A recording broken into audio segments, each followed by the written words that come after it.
All right, let's see if everything's coming through. Music, check. My voice, check.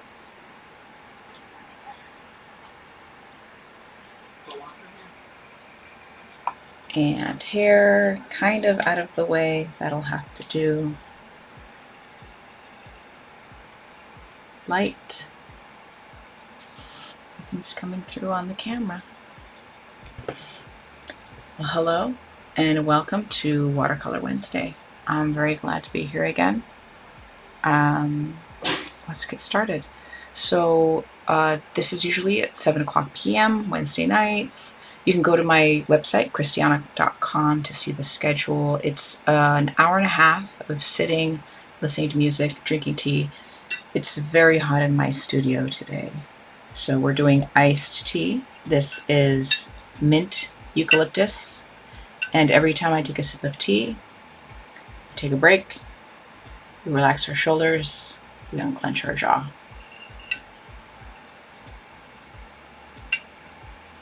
Because you're here now. You're safe. You're creating or watching someone create. I'd love for you to join me either in the creation or in the watching. There is actually, in my website, there's a link for today's download. It's going to be part of our art project today. I'll give you a minute. You can quite literally just screenshot it. We're just going to trace it, and I'll show you a trick on how to trace it in a moment. We're going to start with this. You can join if you like. You don't have to. The whole point is to relax. Oh, and if you want to build your own art supply list, I have a list of art supplies that I like to use in the link of this video. You do not have to buy them. At some point, I'll show you how we can paint with coffee. Art supplies don't matter. What matters is you sitting and creating. Tapping into your own creativity, that's the most important part, because it's not about what we finish at the end. It's what we learned on our journey when we got there. So if you have this downloaded, great. If no, don't worry about it. I'm going to show you how to transfer something real quick and easy. So this is just a silhouette. The idea is she's going to be in front of a moon. So I'm going to start with her, and then I'll draw the moon after. And I'm going to flip her over. And you can use any kind of graphite. The easiest that I find is using a very soft pencil for this part. I'm going to be using a 2B. And everywhere where it's the edge of the silhouette, I just lay on some graphite on top. That way, I mean, you can do the whole thing like this, but you're going to go through a lot of graphite. So I just focus on the edge. Then when we flip her over, we're going to press along the edge, and it will literally push the graphite from the back of the paper onto the front of the watercolor paper, which I have taped down.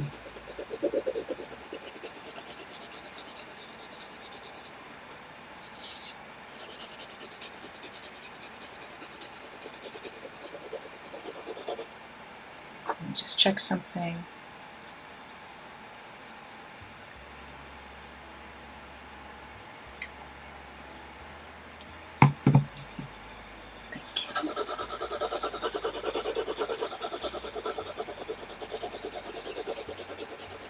And if you guys can't hear me over the music, or if the music is too low, just go ahead and pop it in the chat and I'll see what I can do on my end.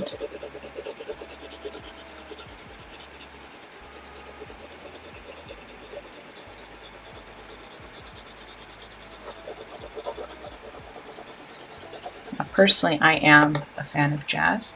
Just feeling a little too jazzy. Let's go with a classic. Just a little lo-fi chill hop. Let's try this. All right, back to it. So I think I have enough graphite laid on here. You could put your little witch anywhere on the paper you like. This is your piece. Get it? Your art piece and your inner piece. It's your piece. Let's go with a 2H. Again, you can use one pencil for all of this. The 2H is a very hard graphite, so it's easier to push the soft lead onto the paper. So we're just going to trace our little witch. At this point, once you start a trace, you don't want to move the paper. But I am going to show you her transfer. Does it come through on the camera? A little bit. Because we're just here to do a little bit of outline. Because we'll paint her later. This is just to give us a guideline so we can focus on painting.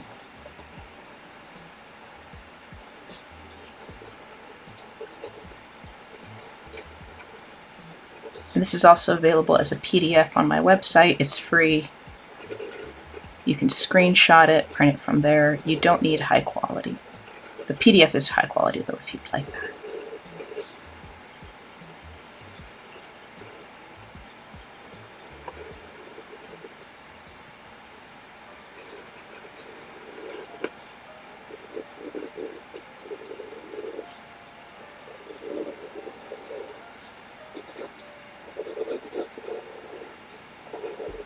See, I'm going to hold this hand down, check my transfer. It's transferring. And just keep going. Try not to let the paper slip. If it does, it's fine.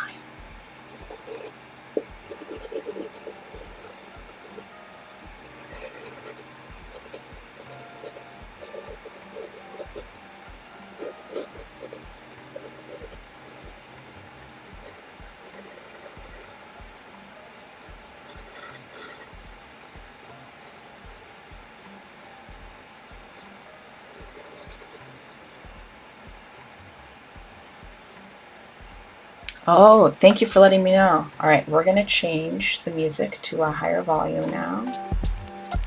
And let's see if that helps. Let's see if it works out. Thank you so much for your comments. It's nice when I notice them instead of putting my nose down and just looking at my paper. Thank you for coming, Joel. Thank you for coming, Leticia. I love having you guys here.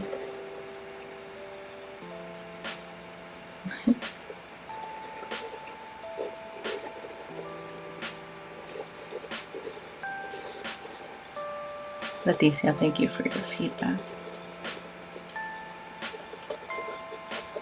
I really needed this too. All right, I'm going to check before I pull the whole paper off. Place hand down. Check everything seems to have transferred. So I'm done. You can do what you want with that paper. So you can see how the graphite transferred. Let me see if I can get a little bit more light. Give me a moment.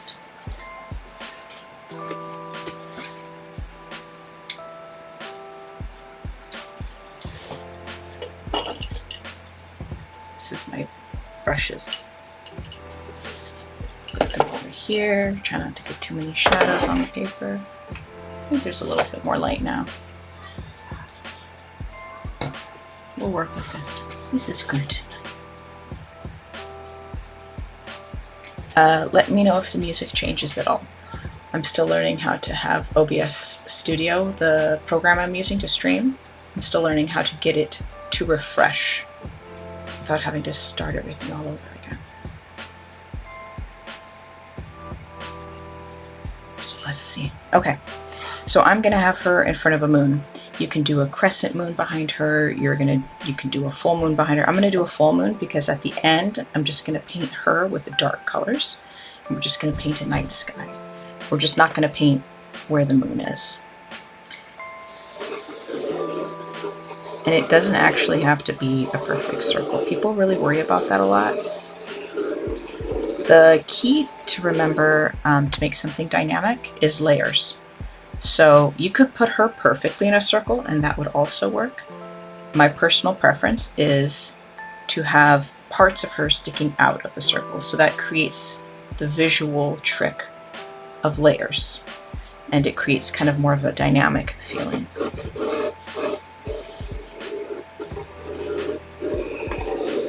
I'm just going to keep sketching until the circle kind of looks right-ish. But again, does not have to be important. We're going to do a bit of a moon glow too. I'll show you how to do that. So now we have our witch, we have our moon. Now to decide on our color palette. I am once again using Dr. P.H. Martin's. Okay. And there's two ways I could do this.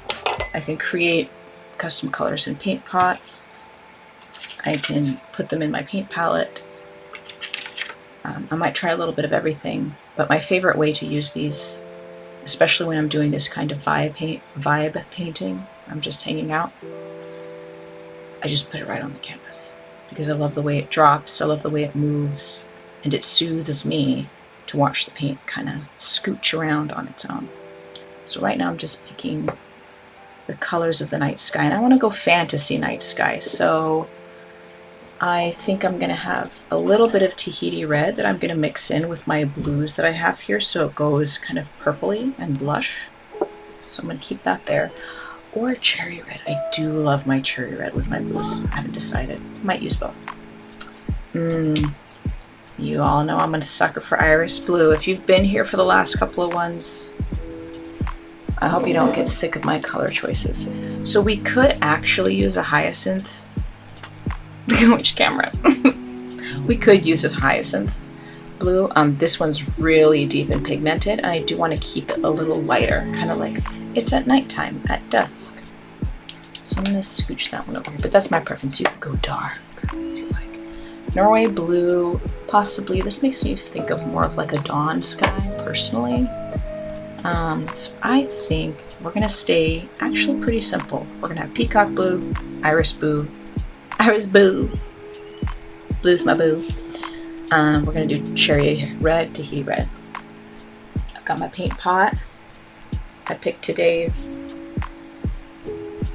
for you because I love that you're here. Let's see. So the trick with watercolor, there's many tricks. My favorite trick with watercolor is you just get the paper wet first before you apply any paint. So here we go. Quite a nice, wide, soft brush. One of your flats. This one's a little small. There we go. Something like this. We've got a lot of coverage. And it's okay if you mess up a little bit around your witch because she's going to be the last one we paint. So we're not worried about her getting any of the colors bleeding in on her, but we are wanting to keep the moon as clear as possible. So I'm just going to start around the moon here. Because to me, keeping the moon clear and white is my goal for this evening.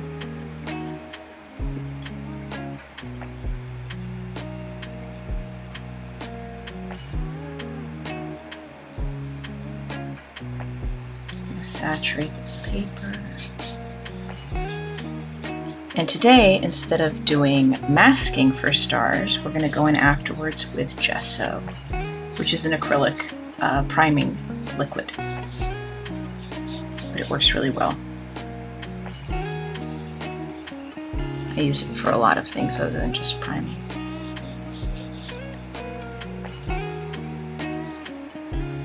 I actually don't have that in my materials list. I should put gesso on my materials list. I use it constantly. I even use it in my sculptures.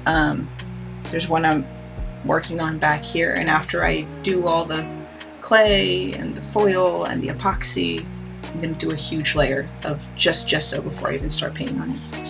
Gesso will prime practically anything.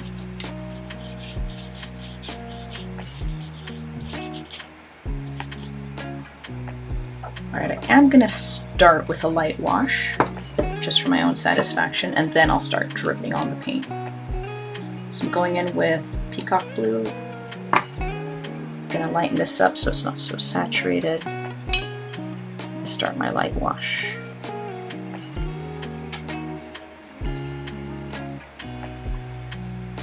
This is how we're going to achieve that glow around the moon. It's very hot in my studio. As you can see, parts of my paper are already drying pretty quickly. And that's why I have iced tea today.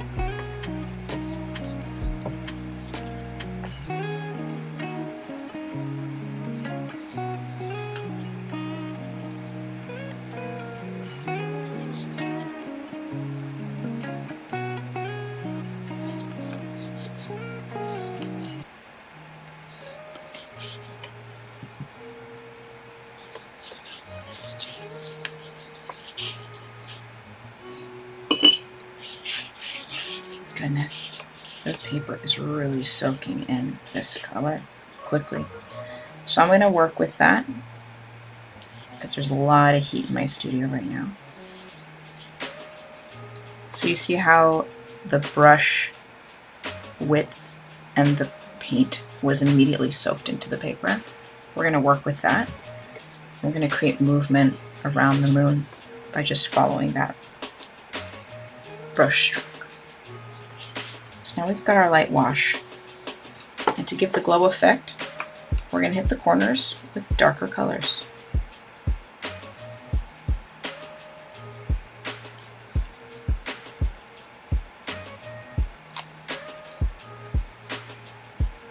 And I'm going to wet my brush and just start scooching some of these around. You don't have to do it like this. You can do the wash like before. But do you see what's happening? This is what I'm here for.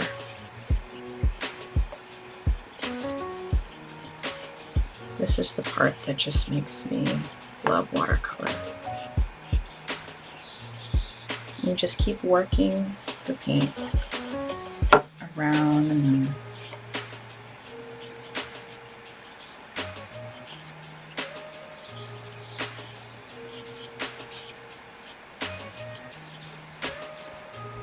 And see how we started with the dark and we moved into the middle? That gives the impression of the glow. And speaking of glow, this is when we bring in the rose while the paint is still damp. Tahiti red.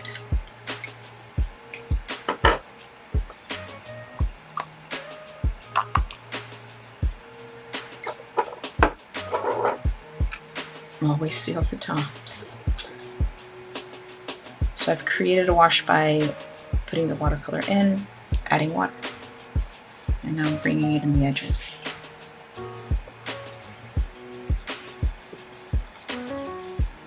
And that's really where I'm going to muck about, is in the edges.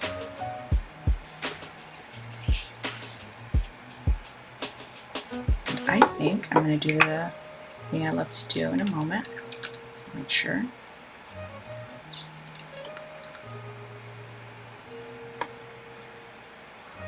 Oh my gosh, I love that comment. So someone wants to know if I'm also able to do YouTube shorts and that y'all should like and send me money. I mean, I'm into that. I support that. I'll see what I can do. We'll start with just painting together for now. Whee! Because of this. And I'll look into that and I'll get back to you. Thank you so much. Please tell Connor thank you.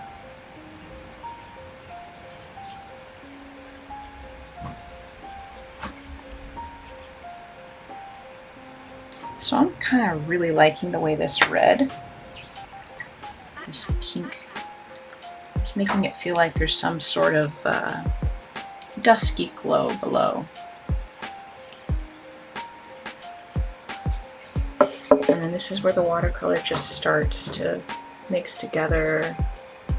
Textures are created. So if you're feeling brave and moderately satisfied, wash your brush and I'll show you what I'm going to do to create it's like a cloud in front of the moon. This is a good time when the paint is wet like this. So you take your wide brush and you're going to use the edge of it. Pick up some paint, bring it in, and then from the other side, pick up some paint, bring it in. I'll do that a few more times. It's really fun to go flat, edge, flat, can you see? And then you twist and bring it to the edge.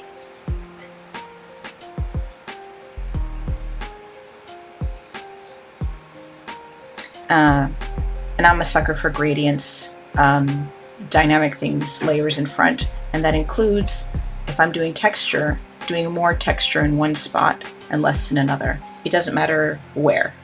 I'm going to choose to do more texture to the moon on the bottom here. Just a few more clouds that are going to kind of pop up behind her. And then not do as many on the top. And all that does is it creates an illusion of depth.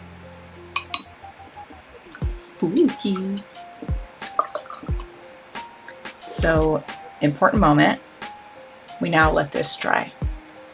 Lucky for us, I have a whole other clean watercolor paper to play with some shimmering colors I have. I'll put this in front of my floor fan and it will not take long to dry. I promise. It's very hot in here.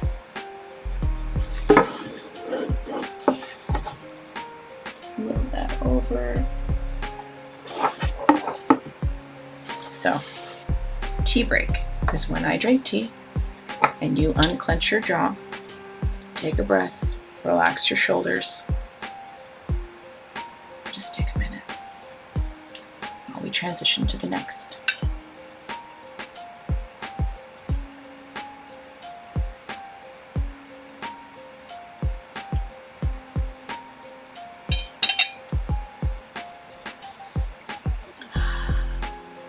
All right, so I have this paint pot, which is for the other painting. I put that to the side. Fresh paint pot, painting number 2. So these are in the list. These are very expensive. And this is why. It's so shimmery. And they're removable, so you can customize your palette. My favorite way of getting these on is starting with some watercolor favorites and then layering these on top. But you can also, you know what? Let's do both. We're going to do both. I'm going to show you what happens. So if you're shopping for watercolor paints, I really recommend these. They are a lot of fun because 2 things happen. They're shimmery when you put them on the paper. So the experience of painting with them is delicious. And then when they dry, they're super shimmery. Let me see if I have an example here from a previous project of ours.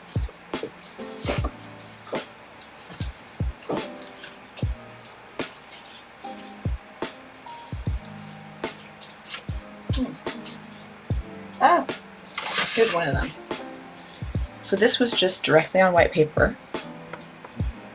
And this is what they do when they dry.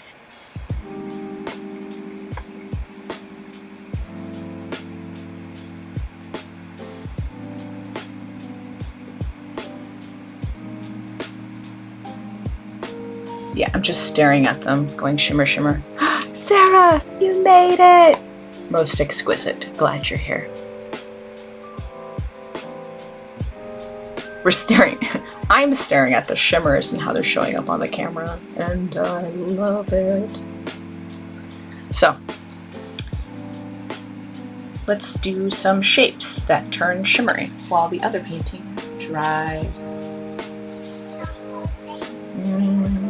I'm just gonna wing it with the paint palette here that I have. These are P.H. Martin's that are dry now, but you just wet it again, it's not a problem. Oh, let's do a filbert. No. Let's do a round.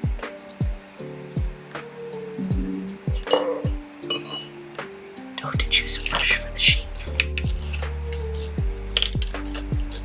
Let's do a flat. After all that. Oh, yes, yes, yes. Okay. I don't know what I'm going to paint. This is called vibe painting. Oh, this is that purple I mixed from 2 weeks ago. I love this purple.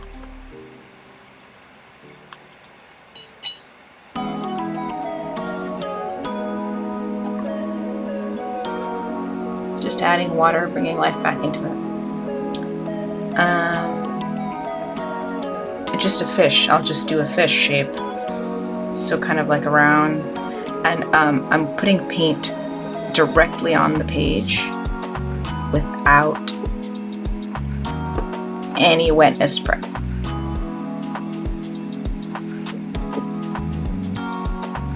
Which means this is now bonded forever. There's no lifting this paint off. But that's okay because we're gonna play with color here while the other piece dries. So let's see here. Oh, maybe like a betta fish tail.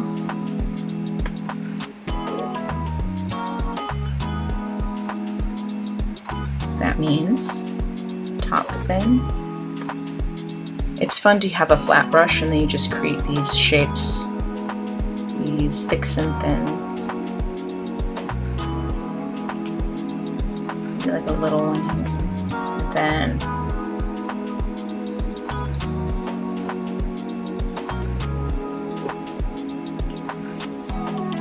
we should do more than one fish. We've got room for it. And it's drying so fast because I'm not doing any kind of wash. I'm just winging it. Ah!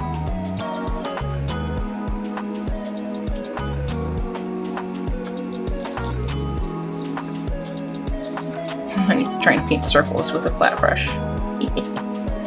Okay. Let's try the next color on my palette. Ooh. So we'll have another beta-like goldfish going the other way. Make this one even bigger. Because now I'm feeling braver with my choice to just go on without any plan. Ultimate vibe painting. I just want to smush the paint around. And then now I kind of know I want this tail to go behind that tail, so I'm going to put in a wash underneath here to control the paint and bring it around. And then we'll have the dry placement meet up with the wet placement. Watch this. So I'm going in just right onto the dry paper, and then I connect with the wet. Do that again in another spot too.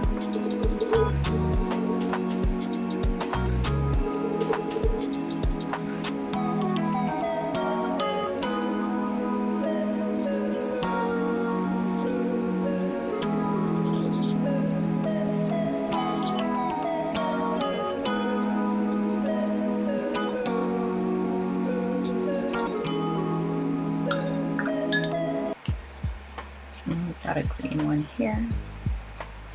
This is literally the palette from 2 weeks ago, and I get to reuse the paint. Oh, what if we did? Oh, what's it called? Seaweed? Kelp? Kelp. Little baby kelps. So we've got the strand, and then we're gonna do that thick to thin.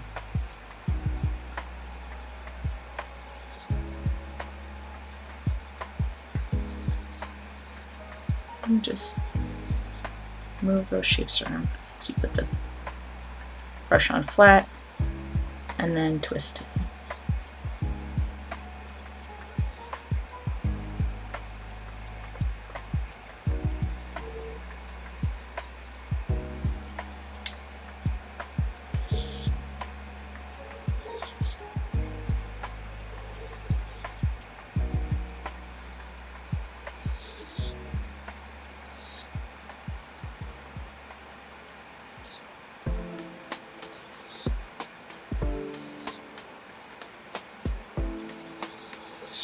Just right in front of our fish.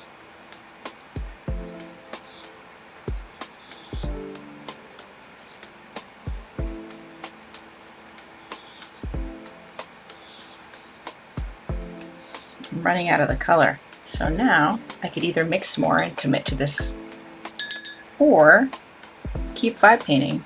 Like, what do I have left? I've got a little bit of blue left from last week. And bubbles.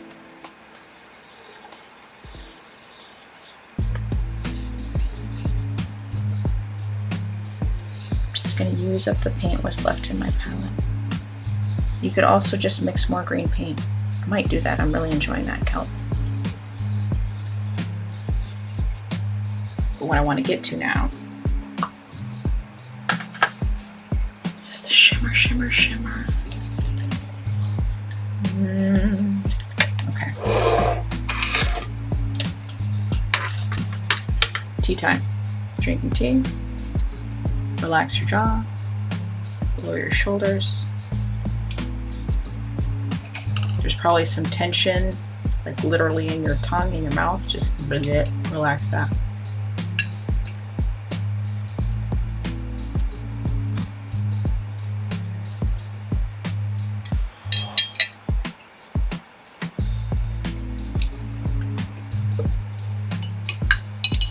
So this is dry right now. All I have to do is add a little bit of water. And we're gonna do some of this blue shimmery silver there. Bluish silver. Start with that. I'm gonna put that in the bubbles.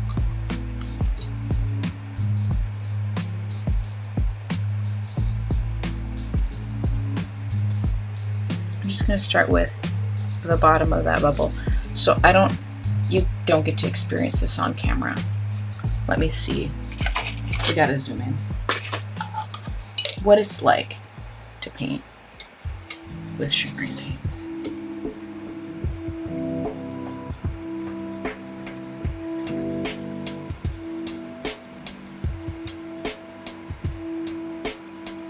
Just the enjoyment of watching the little shimmers scooch around like little motes of light. So for these particular shapes, I picked a difficult brush to do that with. I'm going to switch brushes now. This is called a round. And we're just going to continue with that particular one.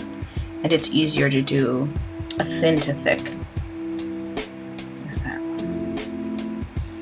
We're just going to keep working these bubbles.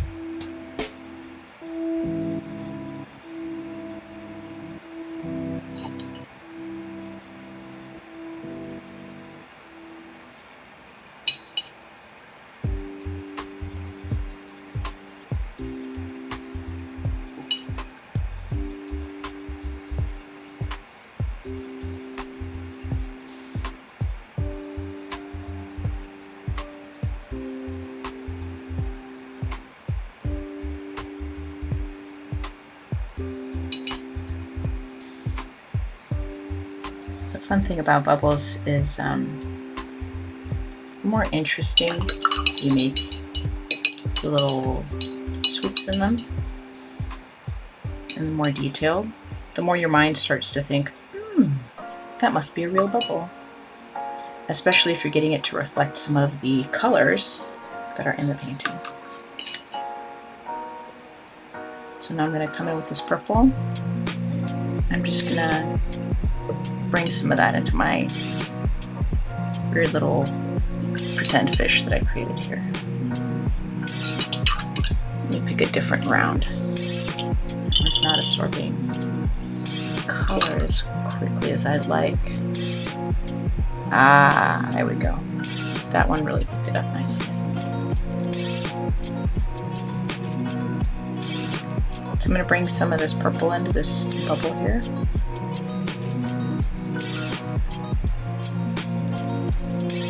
That side.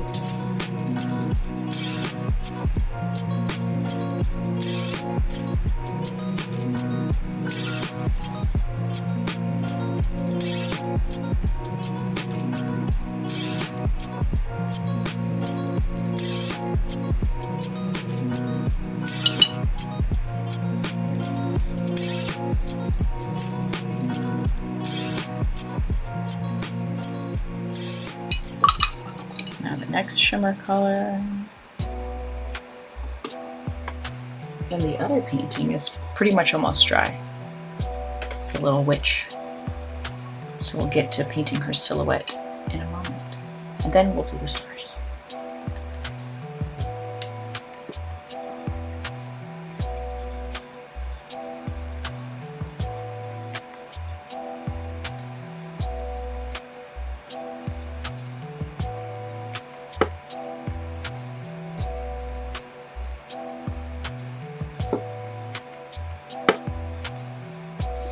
Some scales for fun, just little half circles staggered. I think a lot of people, for good reason, love realism when you create a painting that's very detailed, very accurate, very lifelike, and it's an incredible craft. But I think often when people start drawing and their stuff doesn't look realistic, they start to panic and doubt themselves. Usually it's because we've all had that experience of being little, trying to draw something. Somebody's like, that doesn't look very realistic. And I'm here to tell you that's fine. Realism is gorgeous, it's wonderful. That's not what we're going for tonight. Going for, let's explore the paint. Let's take some deep breaths. And let's enjoy the process of creating something. I think I want shimmery green leaves. That's going to be next.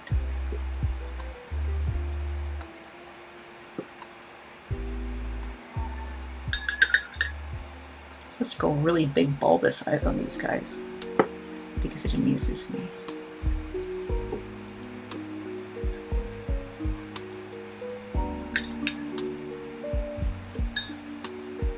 And we're going to go into this beautiful shimmery green.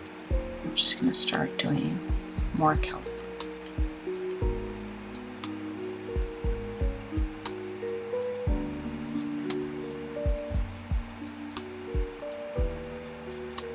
And if nobody's told you yet, you're doing great. You really are.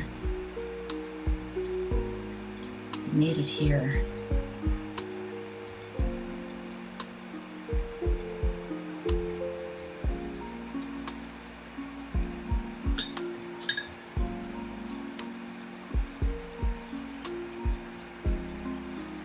I'm just going to match the leaf on the other side.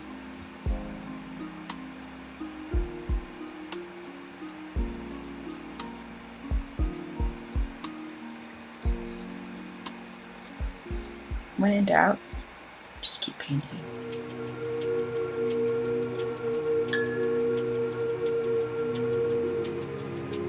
So here's that layering that I was talking about that I like. So we have the bubbles, and now we have something going in front of the bubbles. Now we have a layer. So now that this is dry, I'm going to bring in another kelp in front. Helps if it's different color, and that's why we're doing shimmer now. Shimmer is a color officially, as of right now, this video. Let's see, bring in a little one right there.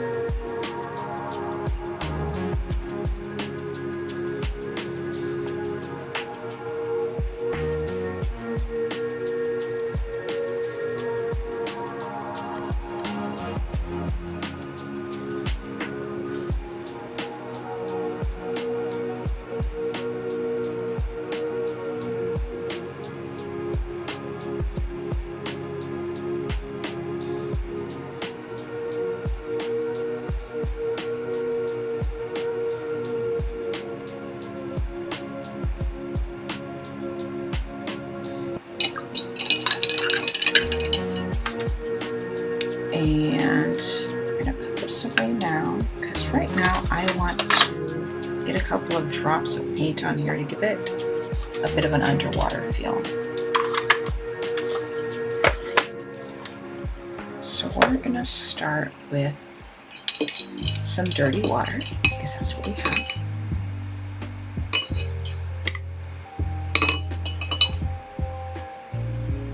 By dirty water, I mean water with shimmers moving about in it. That's just nice.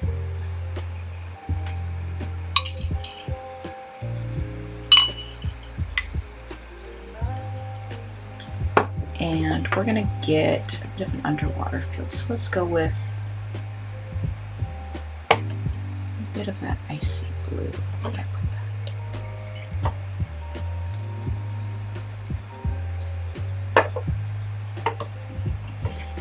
There you are.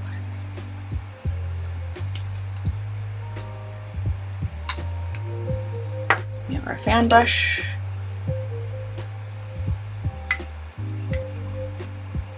It's not saturated too much.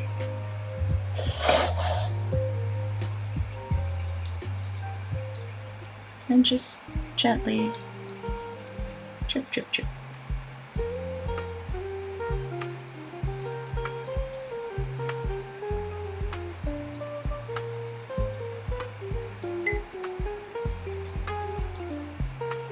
And the only reason being, I like texture.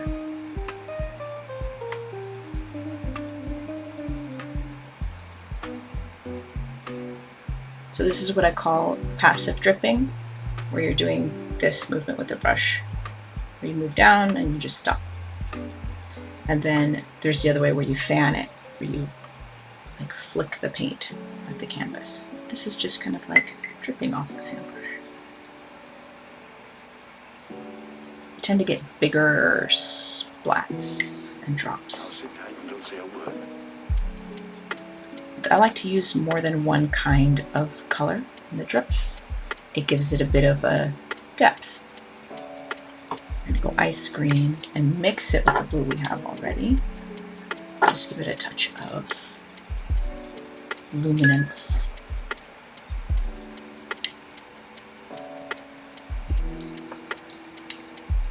And just a little bit, not as much as the blue. It's just more of a compliment. So we're going to let that dry. Pretty little fishies. And then we'll go in and maybe add some highlights with gesso. But back to our main painting. So for those of you who only recently joined us, there's a free download, and you can even just screenshot it for this video if you wanted to have a template of the little witch. And at the beginning of the video, I showed you how to transfer it. And so she's transferred. You can't quite see her. We've made the background, and now we're just gonna paint the little witch. So for something as detailed as the witch, I would use a small brush and I'd do the edge first, and then I'd fill it in. So that's what we're gonna do. Let's find a friendly brush, preferably a newer one that I haven't destroyed completely.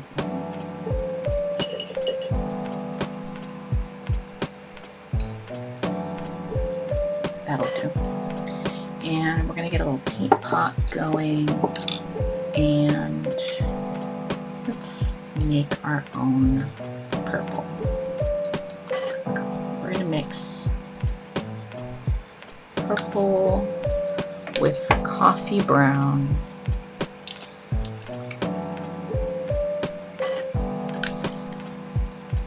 and a touch of ice cream.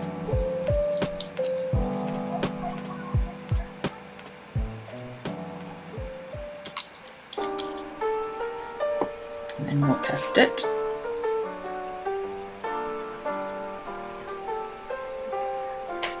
I really like adding the P.H. Martin's brown to my purples, especially that coffee brown, because it makes a very rich, dark purple that feels like a shadow as opposed to a flower. Both are good, but I want kind of a shadow depth to it. My one concern with doing only the outline is I don't want it to look quite like a line drawing. So I'm going to wet the areas I want for her first, and then I'm going to go in with the dark color. Whoops. And we've already dripped. So if water's in a spot I don't want, I blot. Dip down. So now while that dries, I'm going to try in another spot.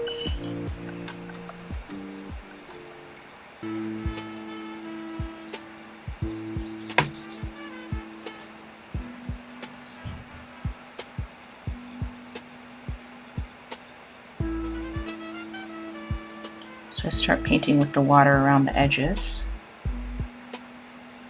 And then I bring it in. And I'm going to work in sections because it is very dry in here. So the paint travels along where I made it wet already.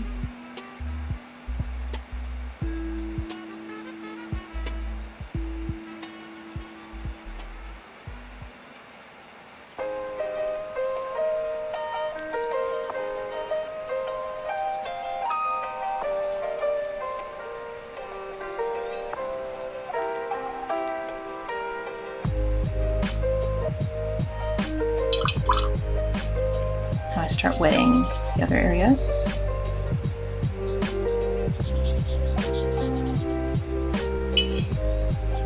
To connect the areas that I am painting now.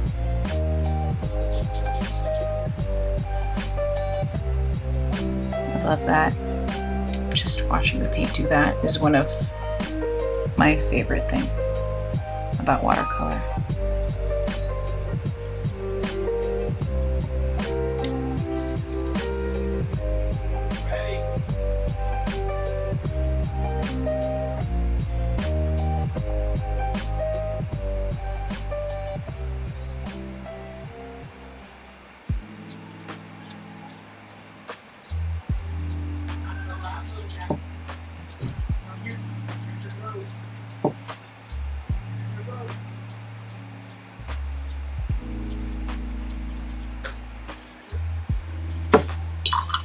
Going with more water in the other areas.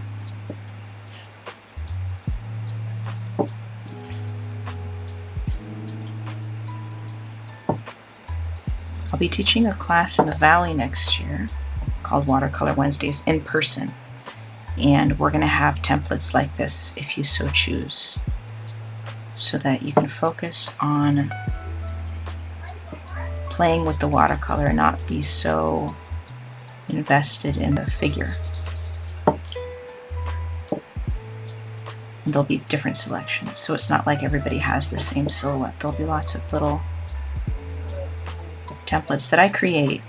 So it's original art. It's not clip art that you'd be getting online, which is also a valid form of like money coming in. Like, no judgment here. That is an excellent way of making money.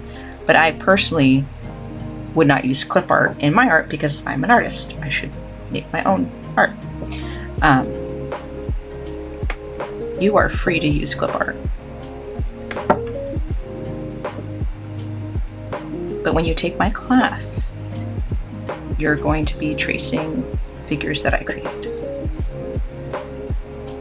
Or creating your own. And I can also take you through that in my class.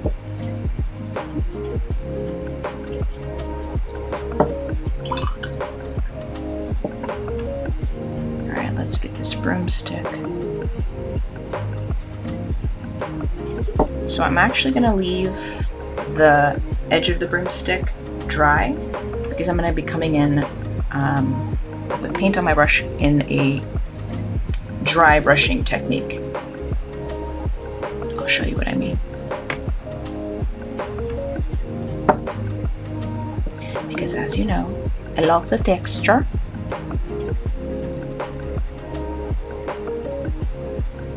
So yes, I had a drawing. I could follow the drawing if I want, or I can go rogue and make my own texture, which I will. So I'm going to take a bristly brush here that is actually not even for watercolor.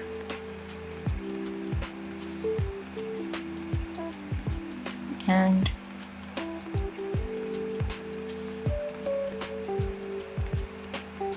ta-da!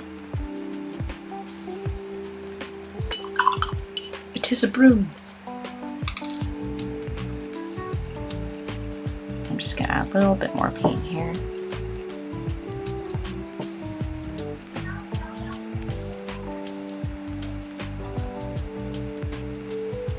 Let it bleed into that, more texture. And because I wanted to start from the top down, but I messed up and it got a little too wet there.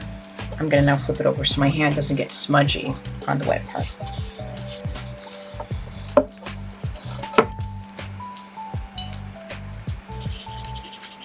And am I gonna use the dry brush technique again on our hair? Why, yes. Yes, I am. Most excellent question. Oh, thank you, Queen Moon, for coming.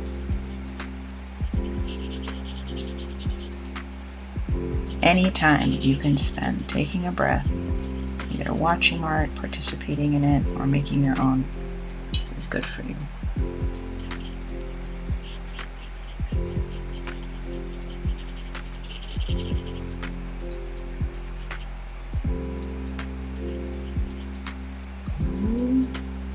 There she goes.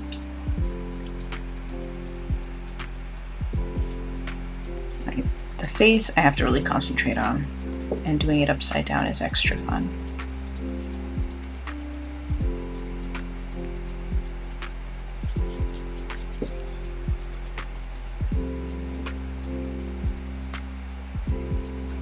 Hat. Notch in the hat.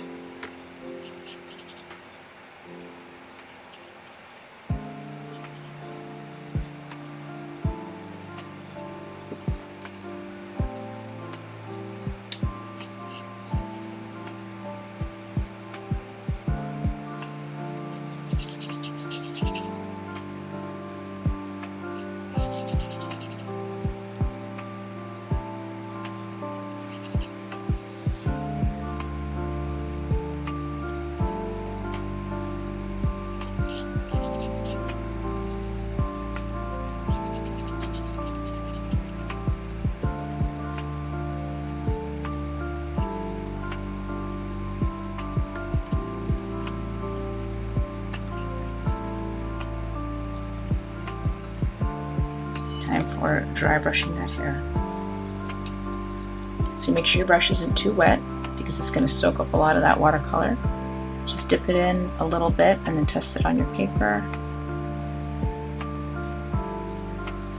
And then just, oh, got a little wet. Fear not. There we go. There's that texture.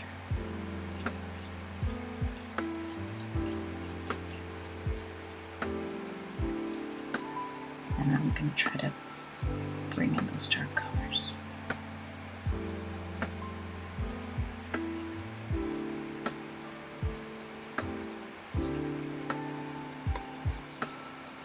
Alright. There's our little witch. So now, because we didn't do masking, but we still want stars, we're going to use one of my most favorite things in the world. Gesso. It does everything.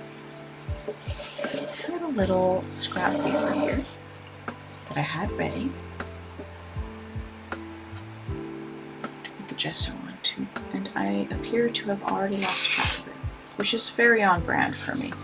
So I'm not worried. It will turn up when I'm done. Oh!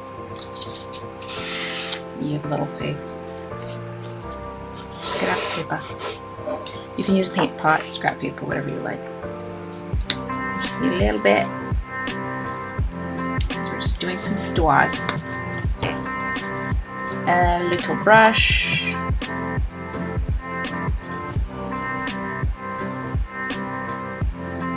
So what I love about gesso is that it will go on wood, ceramic, wet paper, dry paper, and it's quite opaque. So if you want to add transparency, you have to wet it down.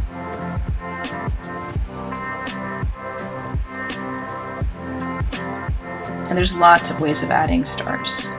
I find this to be quite fun.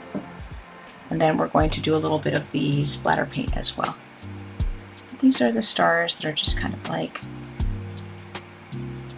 very much like to be in these spots.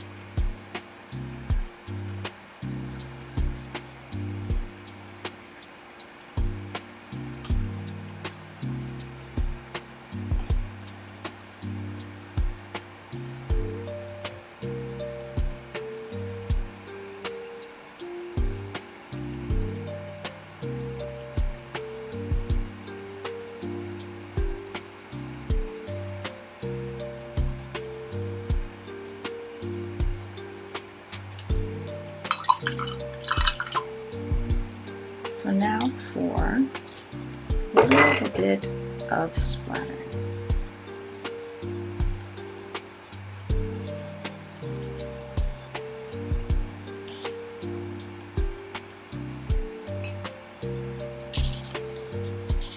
Just going to get a little bit of the gesso on the tips of my fan brush.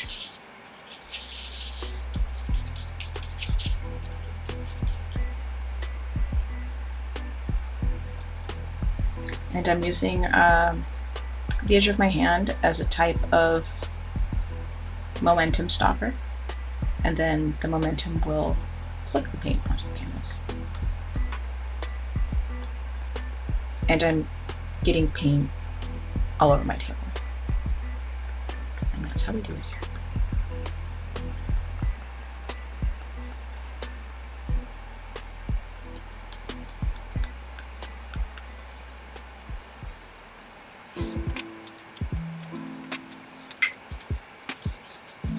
And you can leave it like this if you like. If you'd like a hazy, smeary, do it in the corners as if you're looking through a smeary camera lens. We're not going to do it to all the stars. The fan brush just brings in a couple of these. And actually, there's very little white paint. So I'm just going to bring in a couple of these smears because I like texture, but we leave the ones in the middle alone. Unless you want the whole thing smearing, because this is about you doing what makes you happy. That's all we're here for.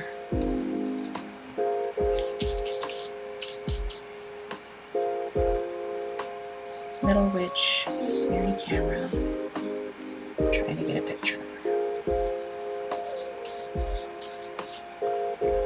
It is so warm in my studio. This paint is drying so fast. Oh my goodness. If that's happening to you, more water is the solution.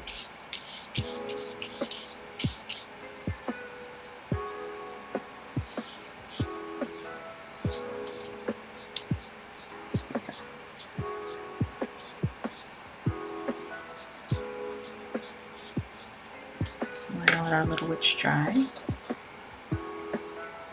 And there she is. And you can also do this later. The download will be up on my website for her little silhouette for a while, and then no rush to take it down, and it's free. So cute. So let's get back to the fishies. I'm going to show you the shinies that we made together.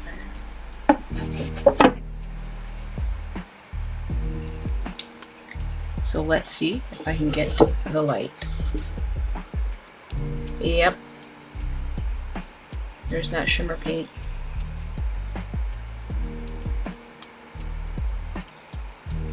So now, because we still have time, I'm going to come in here and meticulously add highlights to the little fishies. The fun thing about adding highlights to anything that's slightly a mess is highlights are very controlled. And when compared to the mess, suddenly it feels very intentional. The mess, that is. So, gesso. I'm gonna have to clean my table after this. I always do. Oh wait, tea break. Unclench your jaw. Relax your shoulders. If there's tightness in your tongue, relax that.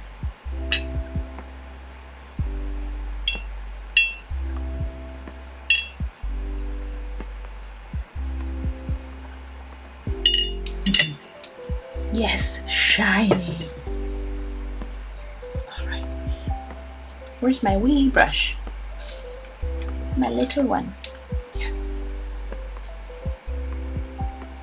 So I prefer to start top down so that I'm not smearing as I go. Test, yes. Okay. Here we go. Load up the brush with the gesso. I'm going to start with some shiny in the bubbles.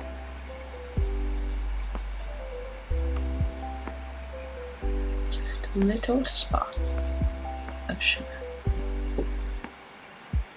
The fun thing about bubbles is their entire surface is reflective. So if you have a dark spot in a bubble, just put a shiny. Everything's fine. Everything's fine. Just put a shiny dot right where it's very dark. Example. This is where the darkest spot is in my bubble. Blue. Look at that. Now it's a reflecting bubble. Lies. Magic.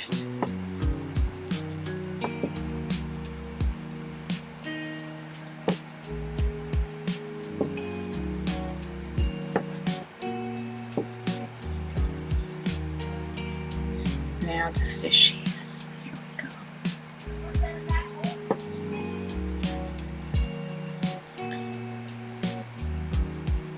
Reflective pupils on the fishies.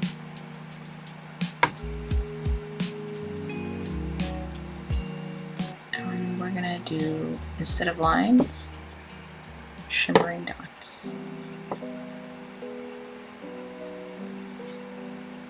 So anywhere I want to draw a straight line on the fish, instead I do a series of dashed lines or dots. And it gives the illusion of shimmer. Especially when you commit to it for the whole piece.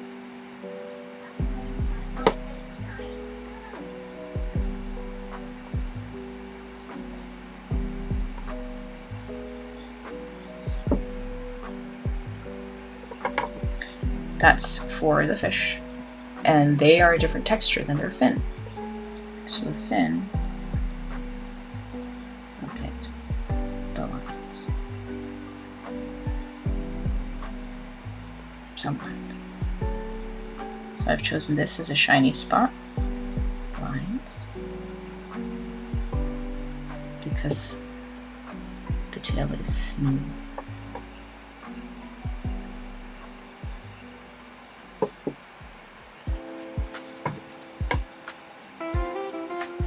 Gives the impression of shimmering waves on the fishy.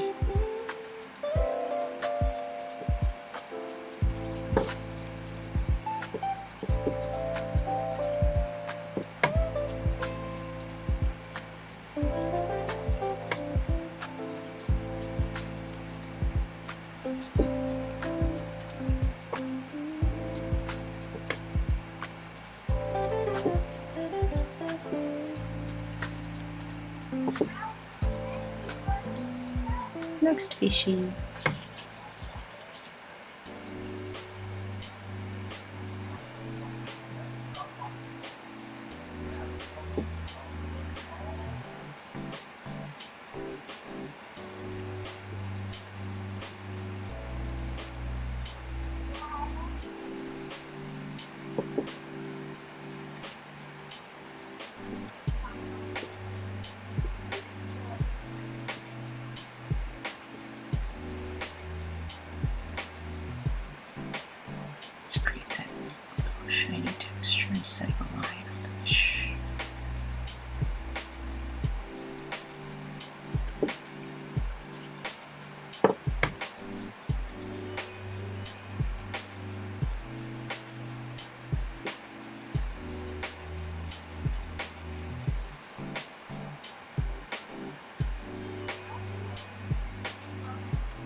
And we can also kind of go ham and do it on the kelp as well, which I would love to do because I find this process so delightful. I love putting the shimmers on things, especially when they're already shiny. Shimmer on shimmer, shimmerception.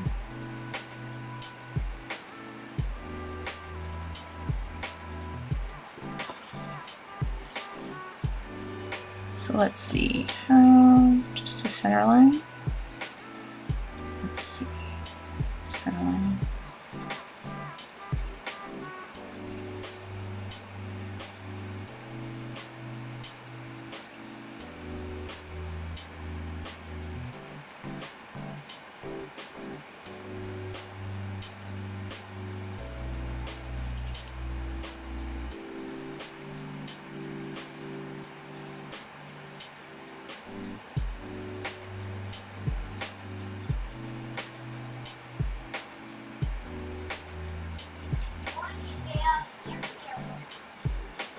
Oh, see how this is all wet on this side?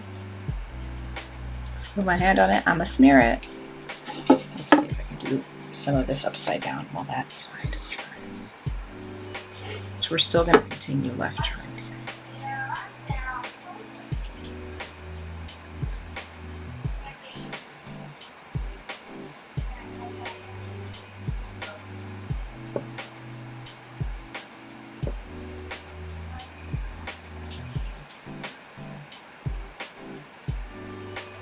So you see how it's starting to feel much more organized now that the kind of last minute feeling, the unplanned movement of the brush is feeling more controlled now, just by way of highlights. And you'll find that highlights will often give the impression of controlled, planned art.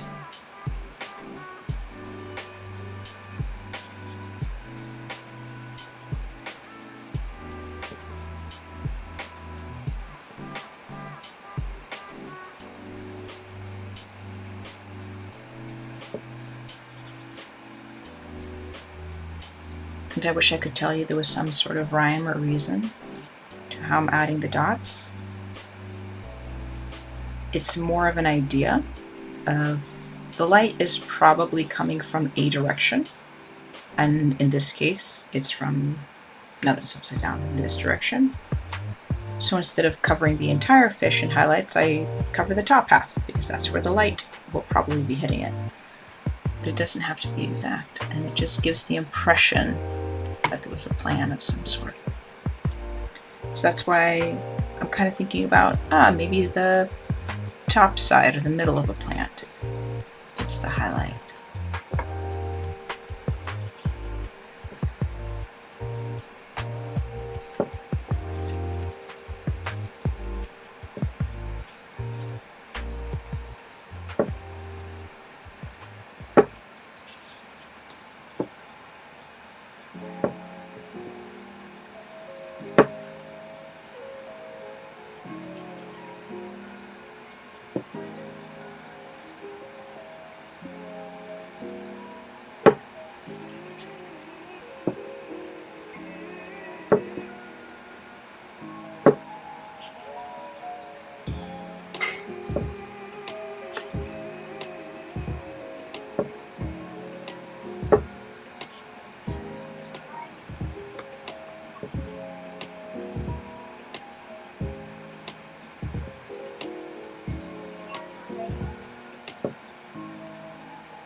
These fishes have actually turned out quite adorable. So I have a little bit more time, so now I'm going to come in and just add a couple of more shiny bubbles, little controlled ones. Now that I know what this painting is doing, I'm going to hang out with it a little bit.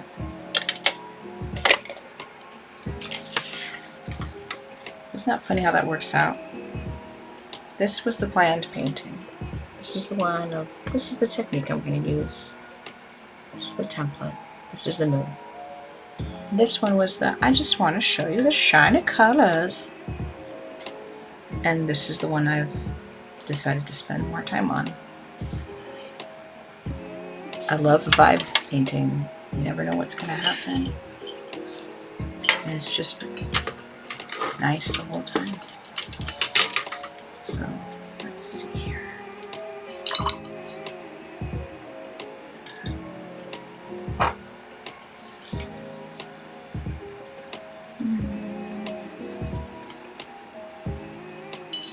This brush will do. I'm going to go back to those silvers. Those work well on this piece. So what I'm going to see if I can do, let's get some silver bubbles, solid silver bubbles, and then I'll just add. I want to see if I can add into the tops. Yes, ooh, that lays on quite nicely. So creating bubbles in front of the kelp, and I'm glad that's working out.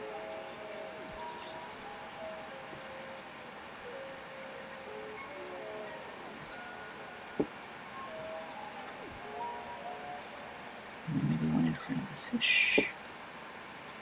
Give it dimension.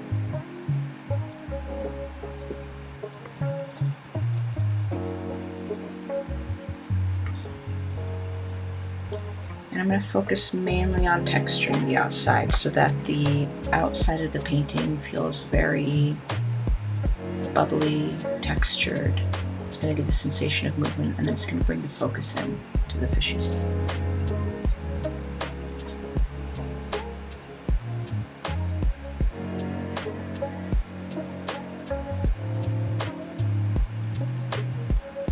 And some of these bubbles can still be clear.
Bubble going in front of this fish's tail over here.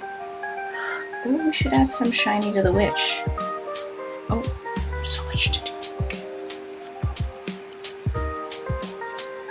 Just some sparkly dots with this. Ooh, that color. We'll use that color for witch. Okay. Put these to the side for a moment. Back to the little witch. So we can do more. Should we do some creepy trees? Yeah. Okay. First creepy trees, then shinies.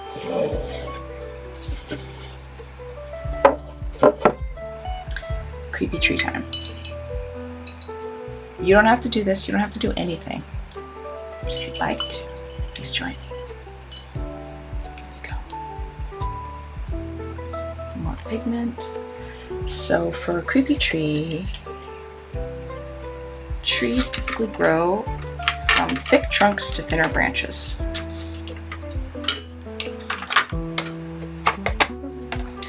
And they split off in two. So main trunk, 2. Then each of those, 2. Then each of those, 2. And they can be squiggly and strange. And we're going to use this one for the tiny bits. And then we're going to use this brush to start. Where'd it go? There it is. This one.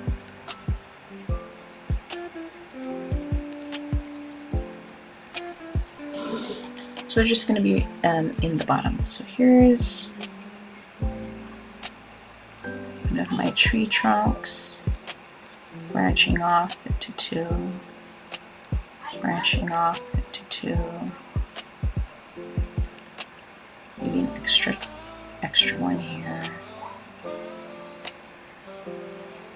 There's another one down here, branching off.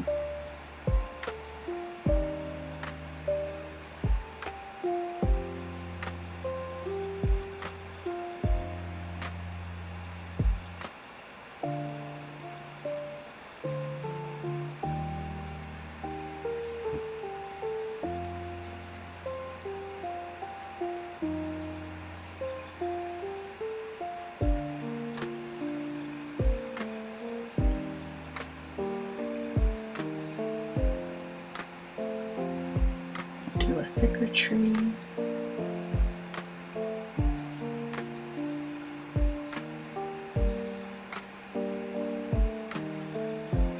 More paint, more paint.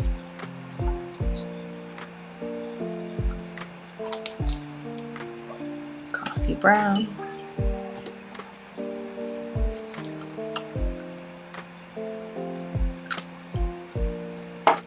Here comes my thin branches.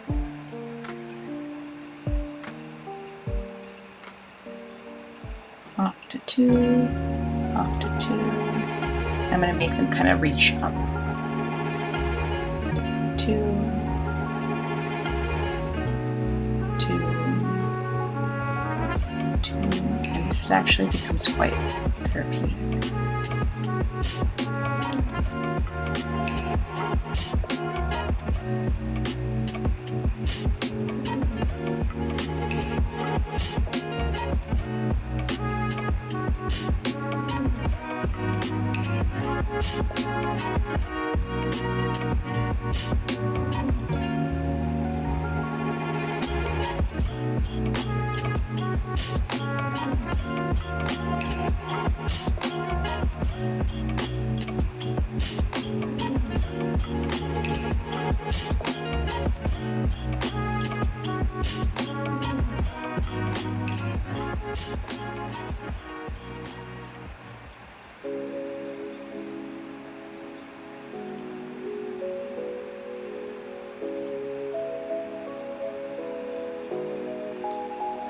Turn this around now.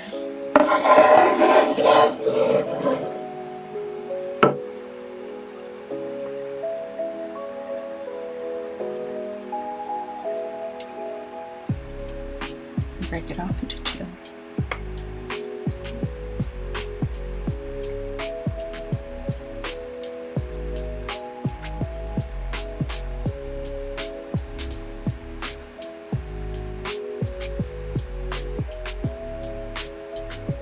Just commit to it.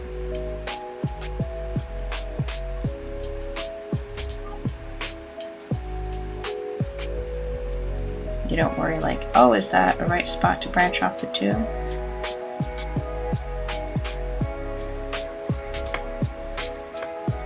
Just go for it and trust the process.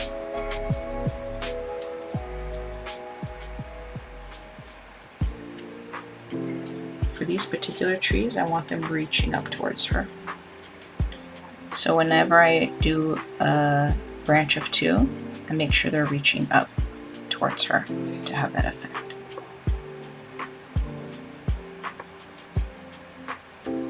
Now in this case, an overlap would be very nice, but vibage wise, I don't want them touching her. She's free.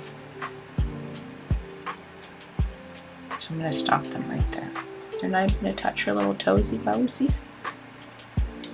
But I will bring in more texture down here as if she's escaping the bramble below her.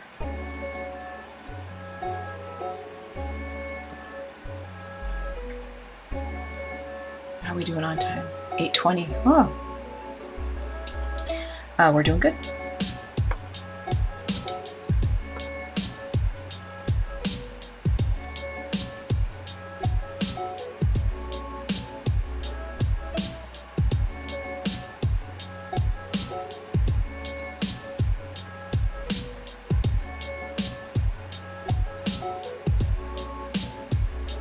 Aw, should we do some bats? Do we have time for bats?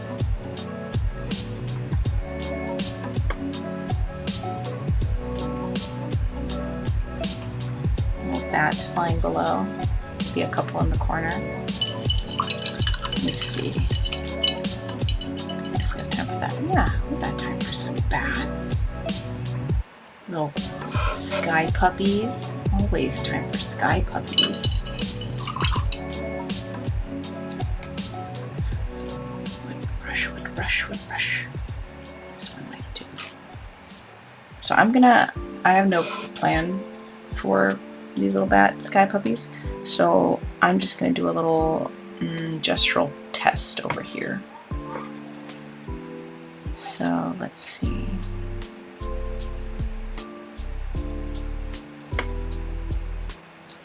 Gestural testing. That could work. All right, we're gonna try it.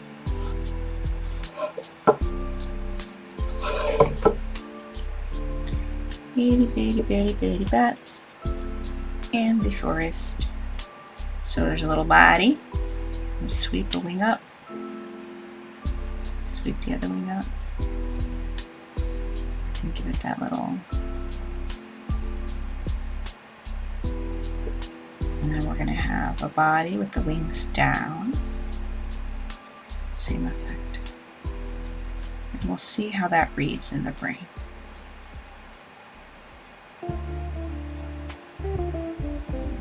Yeah, they feel like little bats. Even though it's little dot, little wings coming off. They're kind of flying with her, so they're all going to go in the same direction. Hold that here. I need a smaller brush. It's a itty bitty bat.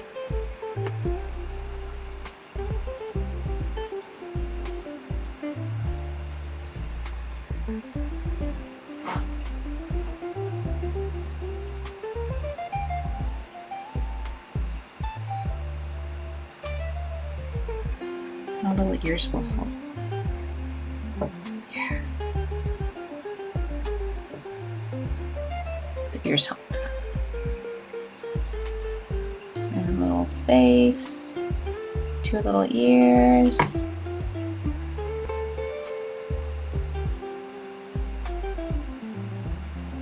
Just kind of mushing of the wings.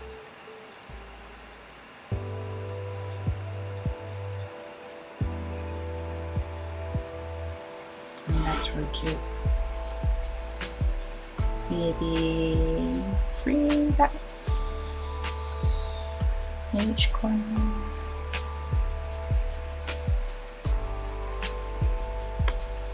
No, shiny time. Enough bats. Love the sky puppies, but it's time for a couple of shiny spots because we can.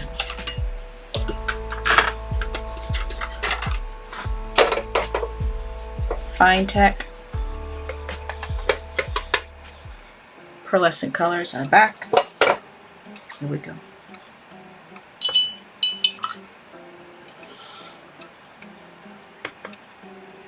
And we're just gonna do the dark.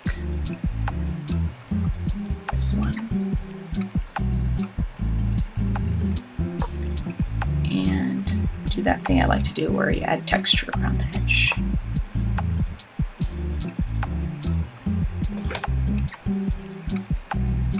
And leave the middle alone.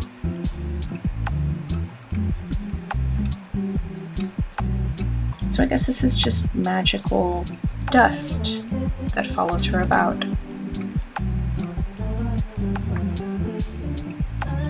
fact, let's make that intentional.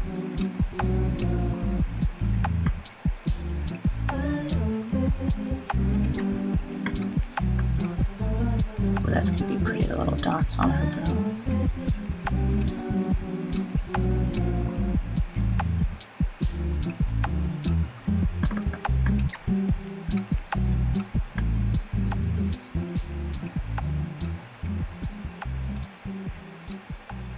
And if you are creating something, I would love for you to send me a picture of it. Either DM me on Instagram or leave it in messages in my Patreon. But also tell me if it's okay for me to share it, or if you don't want me to share it. Because I think sharing art is not nearly as important as making it, but I do love sharing people's art. The more humans make art, the better the world is.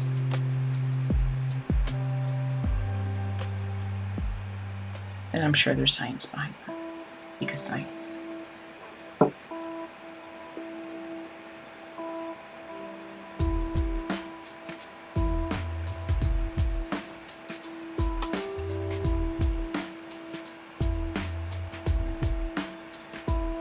I think we just want to have a bunch of shiny little sparkles here at the bottom.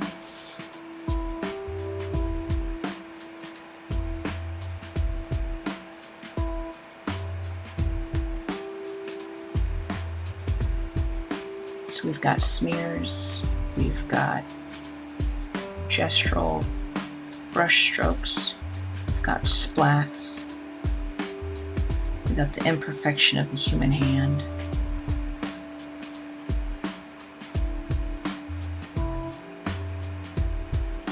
And making this piece gave me peace, and that makes me happy.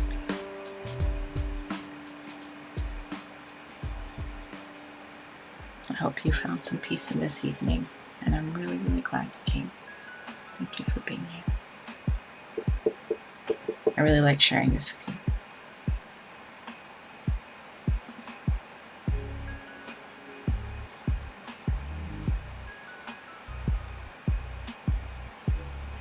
So I'll be doing this next Wednesday, 7 o'clock p.m. Pacific Standard Time as well.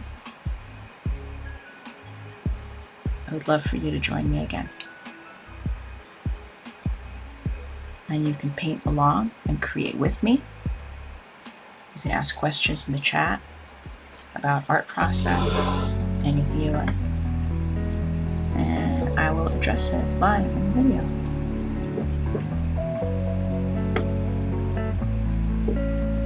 So let me show you some of this shiny that's happening now.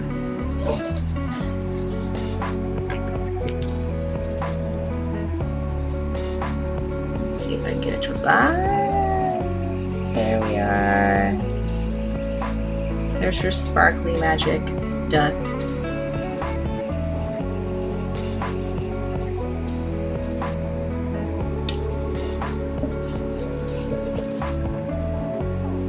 So, thank you so much for joining. It's 8:28. We have 2 minutes left, and it's probably going to be me cleaning up a bit. I'll answer any more questions that you have, and then at 8:30, we're going to call it, and I will see you next week. If you have any questions, you can reach me on Instagram. I don't really look at my Facebook messages, but Instagram, Patreon are a really good way to either do requests for the next live painting, if you want to see something specific, or if you just wanted to reach out and share your art with me. So thank you for being here. Thank you for coming. Thank you for following along, and thank you so much for commenting. And take care of yourselves.